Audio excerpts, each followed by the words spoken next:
Hello, I'm OPX Toycat, and welcome back to our Minecraft update news video. Today I have some very exciting news because we got some 1.19 features in today's Minecraft Bedrock beta, but that is only the second most interesting thing if you're a Bedrock player, because they've also made some huge changes to the way you can load up worlds, including getting rid of one of the free world options, and maybe hinting they're going to massively improve the other two. I have to talk about all of this and more in today's video, and so I hope you all enjoy it, but let's dive straight into it, shall we? Because I want to talk about old worlds after we say, yeah, did you know they have added something very new and exciting? New blocks, the Sculk Vein, the Sculk Catalyst, the Sculk Shrieker, and the Sculk Sensor. It's interesting because Minecraft Bedrock was thought to be the reason the Warden was kind of slow to implement, because getting it to work fully on Bedrock was hard. However, here you can see all of these Sculk related blocks working here first on Bedrock before ever working on Java. Okay, so let's start by talking about the brand new Sculk blocks. There are 5 of them, and we'll talk about them all individually. However, the interesting thing about all of these blocks is that they were added behind the experimental vanilla gameplay toggle. This is not the Caves and Cliffs toggle. It is not a part of the Caves and Cliffs update. It is a part of the 1.19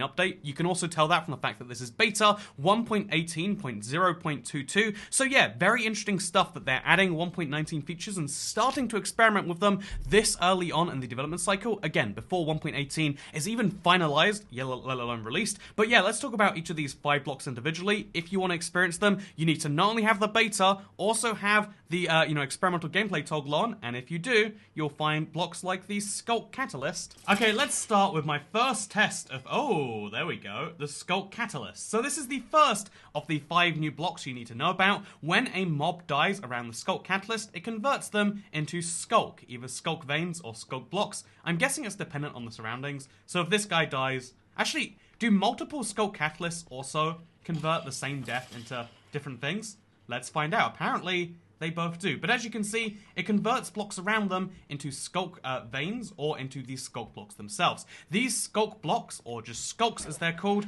are able to be mined with a hoe to get yourself some nice experience. So yeah, I've seen a surprising number of people try to mine these Sculk Catalyst blocks using a pickaxe, and if you try to do this, I mean, it works just fine. It's just not really the most effective way. What you want to do is you want to bring your hoe with you, just like as you should for most places, and what you're going to want to do is mine this, and there you can see, much faster, still getting the same amount of experience and still wonderful. If you mine the Sculk Veins with this, you get nothing in exchange. Honestly, the Sculk Vein is kind of just like an ugly corruption block. I don't think, again, maybe later they'll give it some use, but I imagine the end game of this is just to add atmosphere and to make the ground slightly more interesting. And so yeah, there are 3 blocks that we're mentioning right here, because the Sculk Catalyst block will create the Sculk Veins and the Sculk Blocks themselves. Also, Sculk Veins and Sculk Blocks will generate naturally in deep dark cities, but we don't have deep dark cities yet. So what we do have is we have the Sculk Sensor. You should probably be familiar with this one by now. You place it down and it takes any noise that it hears, or there's a whole bunch of different signals, and it converts it into redstone. It's one of the coolest pieces of redstone by itself,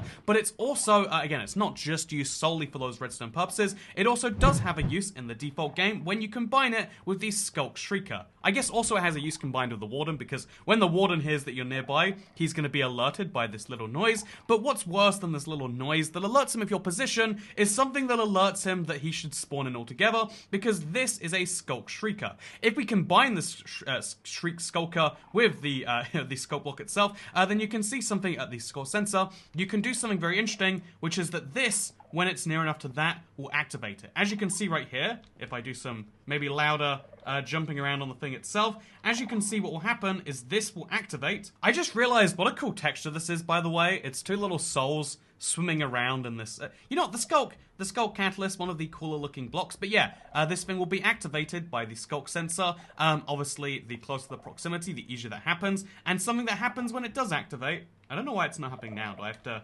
really drill this one home, huh? But yeah, when you activate it, as I am doing so well right now, maybe I'll mine a block and that'll be the thing. No, that's not either. Also, a fun fact, if you mine these blocks with just a hoe, you'll get your experience back.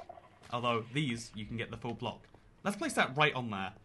I made this work in creative. It'd be interesting if it only worked there, huh? But if you have a Sculk Sensor close enough to a Sculk Shrieker, then you know what's gonna happen? I mean, you should know. So, first of all, I do have to say this is beautiful. Why the Sculk Shrieker isn't activating is something that is harder for me to understand. We'll place down enough of them, eventually one of them will work. Okay, I'm so beyond confused because I swear to God, I was playing creative and I got the darkness effect the first time, and now I'm not getting a repeat of it. So you're gonna have to trust me, which is a terrible way for tutorial videos to be, but welcome to the IBX Toycat channel, where we make high quality videos, except most of the time. Anyway, speaking of that, let's now move into the next interesting thing here, because as well as adding all of these 5 sculk blocks in questionable functionality that I definitely am not just missing or misunderstanding.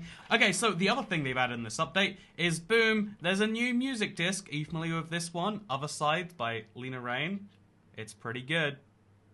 It won't make a noise if you're playing Minecraft Pocket Edition and haven't downloaded the music discs. But it's good. Oh, this truly is tragic. I can't believe I am playing a version of Minecraft that doesn't by default have this in there.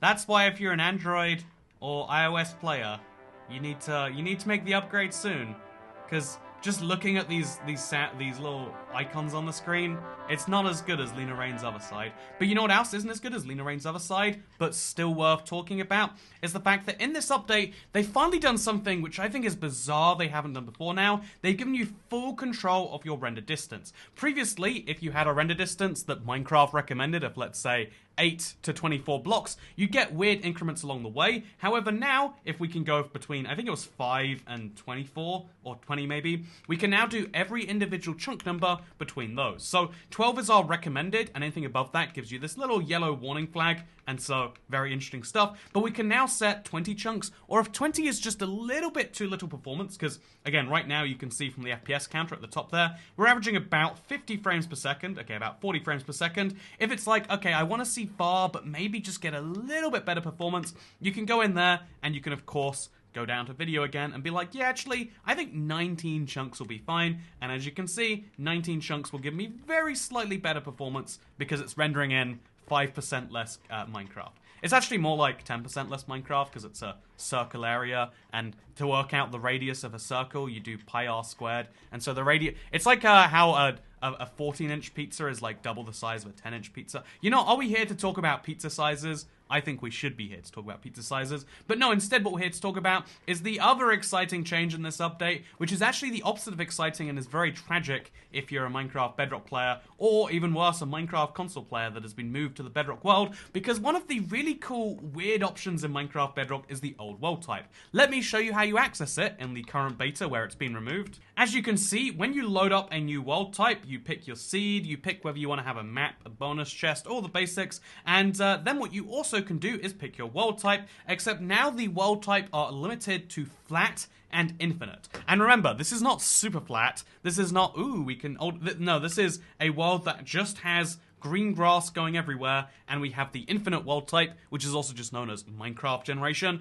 And so now we have lost the old world type altogether, which is a tragedy because I really like the old world type. There is a fun little caveat, however, because if you load up a world that has the old world type, it still will be able to retain it. They're just removing the old world type from new world options, and this seems really strange. By the way, I figured I'd go back in my 800 something Minecraft worlds and look for one that I loaded up in the old world type, and oh, yeah, I remember making this now, actually. This was for a server experiment that went very questionably. But as you can see, this is an old world type, and what makes it special is it had limited size. This is something I think Minecraft needs to appreciate and maybe experiment with more. I think having limited worlds is very, very fun. I'll admit that, it's like a conflict of business interest nowadays that, like, yeah, a lot of the fun you can have in a limited size world, you can have on a marketplace map, sure, that's totally correct. However, marketplace maps don't have access to the no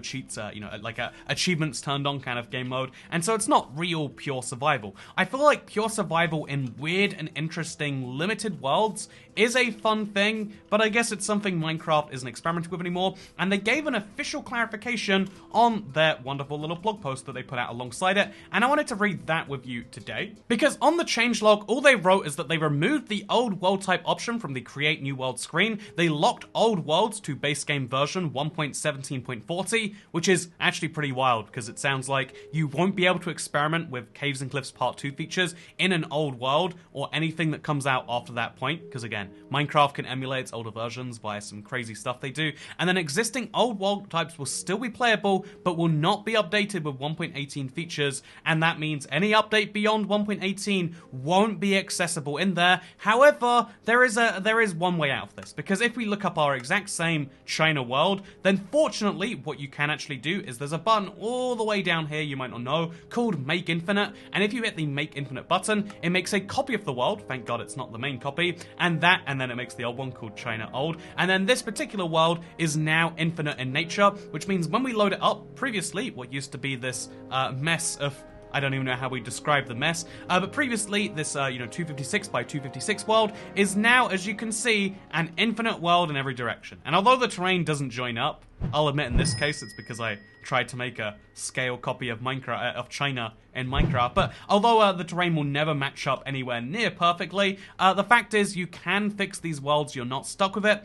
The only downside is not being able to make new worlds and not really being able to continue your existing old worlds as they are. And there's a lot of reasons for this, and I'll admit most of them are pretty good, but fortunately they put out a whole knowledge-based article explaining exactly what their thoughts are. We will be removing the possibility to create an old world in Bedrock with the 1.18 release. The old world type was originally the only world type available in Bedrock Edition, formerly known as Pocket Edition, but we later added infinite and flat worlds as well. Today, the majority of players are playing infinite and flat worlds, which is why we want to focus more on maintaining them. And so the other interesting thing here is your existing worlds will work. The world type will not get the world height increase because obviously it's stuck at 128 right now, not even full 256. And then finally, the bottom question here is one that I guess I'm glad they asked and answered, because they said, if I don't want an infinite world, how do I limit my world? And they say, yeah, well, you can't. You can use your old worlds, or you cannot, and that's basically it. And you know, at least it's straightforwardness rather than trying to work around the issue.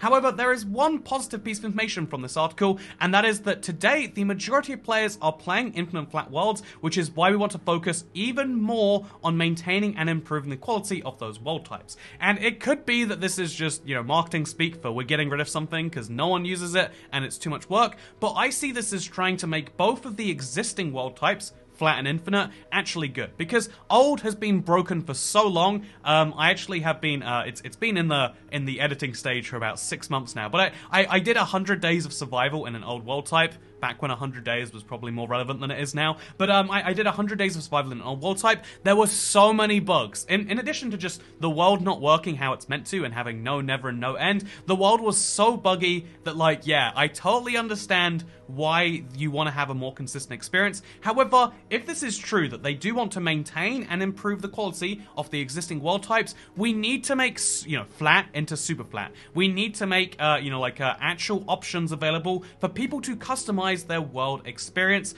And again, I don't think we should fill the void with marketplace maps, because that is a paid feature, and I feel like Minecraft should have a great base game that matches the Java edition without saying, yeah, you can just kind of pay for maps that are kind of like that. No. You should be able to make decent super flat worlds. If we're getting rid of the old world type, which is sad, and it genuinely is going to be a loss for Minecraft, let's make flat into super flat and try and fill in the void. And maybe even, if we could, go so crazy as to say, what if as part of the super flat customized world type, you could limit a size for yourself, maybe 256 by 256, or let's go crazy, 864 by 864 blocks. That is my dream. That is what I'm pushing for. I don't believe it's happening right now, but I would, if anyone is listening and would like to take heed to that, maybe we could make limited size worlds a thing, because I enjoyed playing Minecraft console so much. I found the limitation to genuinely be an improvement to the game in a way a lot of people didn't appreciate. And even if it's just for the fun of a single world, even if it's for the fun of one little challenge, I think that giving players more opportunities to challenge themselves is a good thing. I think just having the option there would be cool, and I'd like to see them do that one day. But I'd also like to see, 1.19 with working Sculk Shriekers that don't confuse me. It worked the first time I used it when I wasn't recording, I swear. But yeah, I hope you'll enjoy this terrible video. I hope to get the video of the 100 days of survival in an old world type out pretty soon. So good news, that's happening real soon. It's the biggest editing effort that's ever happened on this channel. Yeah, I'll admit that, like, 3 of the months that was spent editing that were, like, because I gave it to someone who, like, vanished off the face of the earth. They exist again, they just... I mean, actually, you know, they don't exist again yet. There's a whole story there, too. But yeah, it's gonna happen soon. And, yeah, if you're wondering why I don't make more videos like that, it's because I want to make more than one video every 6 months. Although maybe that should be the new business model. But I hope you all enjoyed this video. I hope that there's not too many red flags being raised by the, you know, the cancelling of the old world type. I am super concerned, and I was super emotional when I first heard it. But after letting it digest for a day, I can say, yeah, I do understand why. I just feel like it should be like, yeah, but in exchange, now's the time to make the, you know, the commitment and actually outline a date that they want to add super flat and customized world types to Minecraft Bedrock. I feel like with most Minecraft Bedrock development things, when it's like important for, you know, like pushing something for a, you know, something that can help people pay more, it's like, yeah, we'll make sure that comes to the front. When it comes to things like, you know, the developer commands or, you know, like all the various things that, you know, like make Java easier for people to modify and play around with, it's like, ooh, yeah, I don't know about that. And the same is true for this old world type. This allows you to have fun in a way that doesn't require you to spend money, and it's sad to see any, you know, like, again, I don't think this is even a conscious effort on that level. I really do believe that 99.8% of players just don't care about a world being limited, but it's still like, but like, can you do the honest thing and like give us something in exchange? And whether that happens is something we'll have to watch and see. But I don't know, I hope you'll enjoy this video regardless. If you did, don't forget to like, favorite, and subscribe, because I'll see you all in the next one. Goodbye. Oh, it's really trippy seeing, like, the hole in the bedrock from underneath. Yeah, I did not do a good job at making the outline of China. You know, that's why that server video failed. Definitely wasn't people just trying to ruin everything. It was definitely my outline of China. Okay, this is the worst video. I got slightly sick again this morning. I don't even know why. What's wrong with me? Can anyone help me? Okay, goodbye.